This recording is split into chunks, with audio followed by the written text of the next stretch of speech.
Tori jumps up from her spot on the couch the second I slam into the condo. "Chloe?"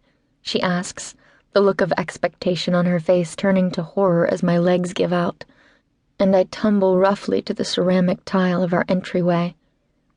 "Chloe?" She crosses to me then, leans down to help me up, but I don't grab on to the hand she offers. I can't.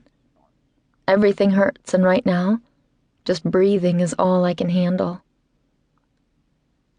"Chloe, what's wrong?" When I still don't respond, she drops onto the floor beside me, her voice growing more urgent with every word she speaks. "What's going on? Are you hurt? Did you have an accident?" I laugh then, a harsh, hysterical sort of sound that is torn from deep inside me. It hurts my chest even as it hangs in the air around us. I want to answer her. I do. If for no other reason than to get her to leave me to lick my wounds in peace. But I can't. My mouth is dry. Too dry to make any coherent noises, and my lips seem to have forgotten how to form words anyway. I seem to have forgotten everything. Everything but Ethan and Brandon and the emptiness that stretches between us. Ethan. His name is a dull blade deep inside of me, a piece of jagged glass that cuts from every edge. "At least tell me if you're hurt," Tori demands, her hands fisting at her sides. I shake my head before laying my cheek against the cool tile. I'm curled up in a macabre imitation of child's pose, my knees tucked beneath me, my hips resting on my heels, my face to the floor. Only there is no peace in this pose for me, no serenity, only hopelessness and rage and sickness. So much sickness that every breath I take brings a new wave of it. Brandon. Ethan. Brandon. Ethan. Their names echo with each beat of my heart. "Damn it, Chloe, what is going on?" Tori's face is next to mine now, her green eyes narrow with fear and fury. She looks like an avenging angel, all wrath and vengeance and bright pink hair.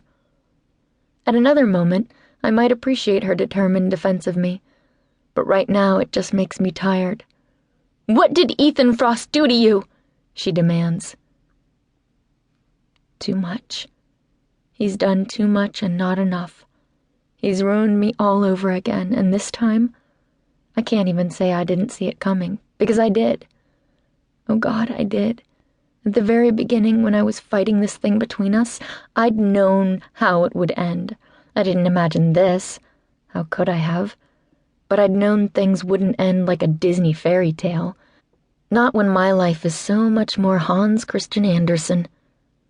But even knowing that, I'd let him in, preferring to believe his pretty words and my pathetic heart, instead of the hard truths life has taught me again, and again, and again.